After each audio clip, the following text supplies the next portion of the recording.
The story of Future Diary is nothing new to start with. You have Yuki, who is just a bystander in life. He doesn't do any sports, he's in no clubs. His only real standout trait is jotting down things that happen around him in his diary. After going home one day, he decides to have a talk with his not-so-imaginary friend, Deus Ex Machina. He then decides to give him a future diary, and as like anybody else in his situation, he totally uses this to his advantage on tests and other normal day-to-day stuff, such as, avoiding bullies. All seems to be going well until Yuno finds him after school. She tells him that there are 10 more diary users out there trying to kill him to become God. Cause that's how gods are made, through violence and bloodshed. Oh, and it's at this point the show just starts turning into a bloodbath with Yuno right in the middle of it. This show is great in many aspects, but it does have some downsides to go along with it, such as plot holes. The story of Future Diary has many plot holes. However, they try to cram so much into what little time they have is that they make some mistakes, and I find myself overlooking these mistakes because the story itself is very enjoyable. So sure, this isn't the best story out there, but I found myself enjoying this a damn good bit, and I think that you guys would too. Moving on into characters. First we have Yuki Amano, basically a Shinji clone. Next we have what? But that basically is what he is. That is what he is. I'm not... Fine, okay. Yuki sees his own life as if he were a bystander. Basically, he doesn't want to interfere with other people, he's just an observer around him, which he records in his cell phone's diary. Also, he has an imaginary friend that just so happens to be the god of space and time, Deus Ex Machina. Nice name, but totally does not live up to it. He grants him a future diary. As the name suggests, it's a diary, but from the future. See why I refer to Steins Gate yet? Next is Yuno. Her character was awesome. That's pretty much all I can say. I feel like if I talk too much about her character, it'll give away some spoilers, but I'll try to say some things about her. Yuno Gasai is in love with Yuki. I mean, in love with Yuki. So much so that it's oftentimes creepy. I felt uncomfortable watching many scenes where she had him locked up. Other besides that, I can't really say too much about her besides the fact that she loves Yuki, because if I do, it'll give away too many spoilers. However, I will say this, is that she's more than what meets the eye. And for the rest of the characters, I'm not going to mention them because they're either too important to the story or they're just not in the story long enough for me to really even care about them. However, I will say this, they all are emotionally broken to a point. And when you're watching this anime, you try to figure out what is broken inside of them. And that's kind of the fun in this anime, is finding out what the hell is wrong with these people. Lucky for us, most of the more important side characters seem to have a backstory to them that you'll find out later on in the story, which really helps when you're trying to get to know the characters. However, this falls into one of the plot holes I mentioned earlier, is that they don't do this for all the characters, which they should have. But I can't help liking the characters anyway. Whether they have plot holes or not, whether they're not the most complete or not, doesn't really matter. They're very unique to Future Diary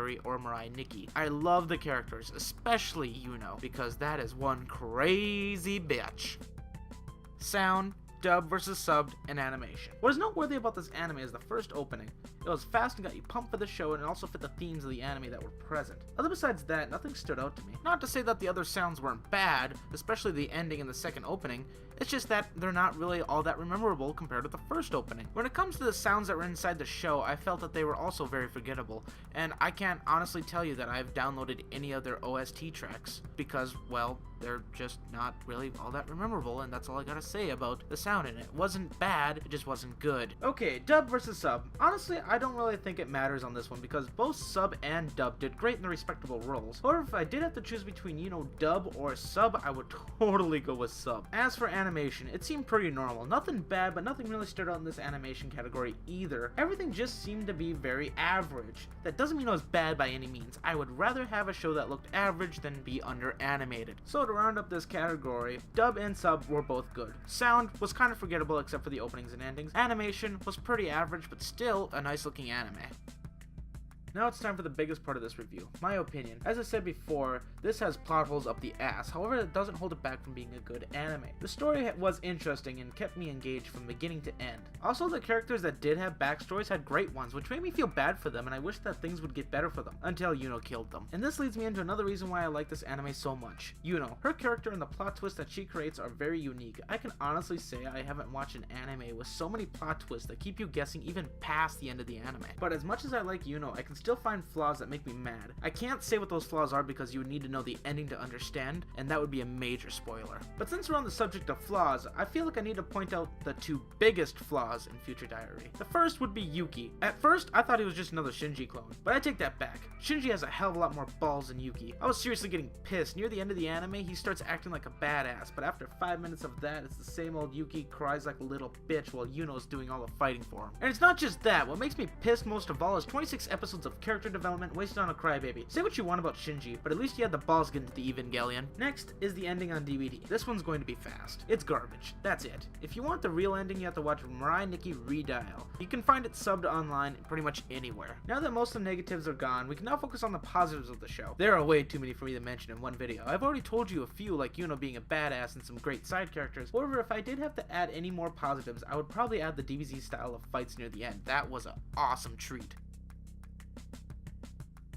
To wrap things up, Mirai Nikki has Yuki, the crybaby in it, Yuno, the badass, and a shitty ending. Is it still a good anime? Hell yes! Even though it has all that, plus plot holes that would cover the moon, it still has uniqueness, and which is hard to find in anime nowadays, where everything seems to be a generic cop-out of the same thing. Now, before I get flagged for saying this is unique when some people might think this is a Steins Gate ripoff, I'll have to point towards the ending, and yes, even though I hate the ending, it's a completely different ending from Steins Gate. Don't get me wrong, I love Steins Gate, but that's its own anime altogether. Mirai Nikki is its own anime altogether also. Both of them have unique characteristics, and that's what makes both animes very good. And because of that, Mirai Nikki / Future Diary is getting a score of 8 out of 10, which is a very good, and an untitled rating of Blacklisted. Blacklisted basically means that I believe this show is very important or just amazing to watch, and you should watch it at least once. And I also enjoy this anime so much that I'm actually gonna give it an extra rating. It's called Moe Kill. Moe Kill anime is basically an anime that I own and that I watch more than 2 times. Because most of the time I watch an anime, and I probably won't watch it again for years later. For it to be a Moe Kill anime, it has to be an anime I've watched 2 times within 6 months.